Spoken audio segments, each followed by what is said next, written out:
Telugu audio Bible నిర్గమాకాండము 20వ అధ్యాయము. దేవుడు ఈ ఆజ్ఞలన్నీ వివరించి చెప్పెను. నీ దేవుడైన యెహోవాను నేనే దాసుల గృహమైన ఐగుప్తు దేశంలో నుండి నిన్ను వెలుపలికి రప్పించి తిని.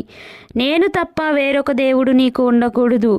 పైన ఆకాశమందే గాని క్రింది భూమి అందే గాని భూమి క్రింద నీళ్ళయందే గాని ఉండు దేని రూపమునైనను విగ్రహమునైనను నీవు చేసుకొనకూడదు.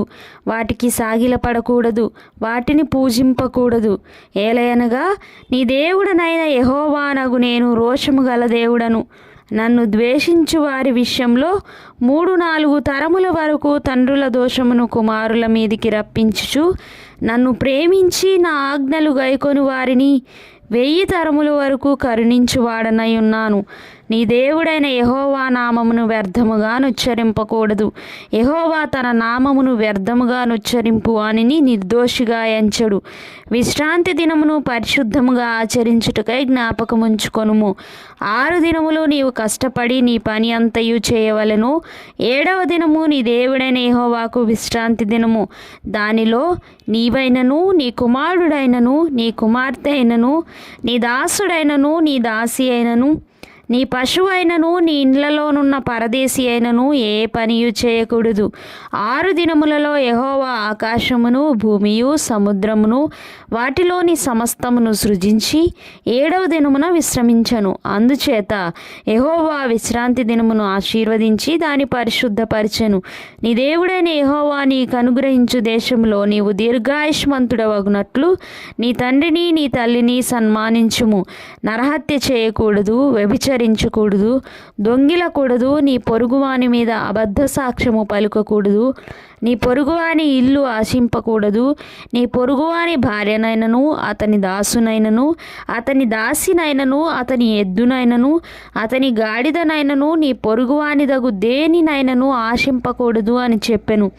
ప్రజలందరూ ఆ ఉరుములు, ఆ మెరుపులు, ఆ బూరధ్వనియు, ఆ పర్వత ధూమమును చూచి భయపడి తొలగి దూరముగా నిలిచి మోషేతో ఇట్లనిరి, నీవు మాతో మాటలాడుము, మేము విందుము.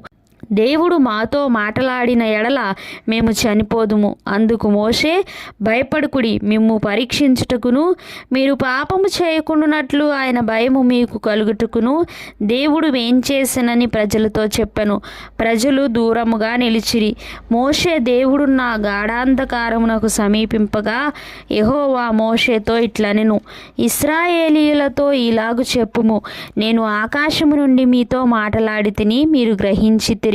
మీరు నన్ను కొలుచుచు వెండి దేవతలనైనను బంగారు దేవతలనైనను చేసుకొనకూడదు.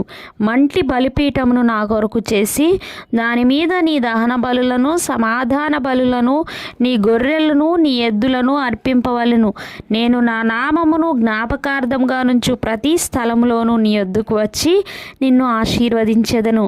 నీవు నాకు రాళ్లతో బలిపీఠమును చేయునప్పుడు మలిచిన రాళ్లతో దాన్ని కట్టకూడదు. దానికి నీ పనిముట్టు తగలనిచ్చిన అది అపవిత్రమగును. మరియు నా బలిపీఠము మీద నీ దిగంబరత్వము కనబడక ఉండునట్లు మెట్ల మీదుగా దానిని ఎక్కకూడదు.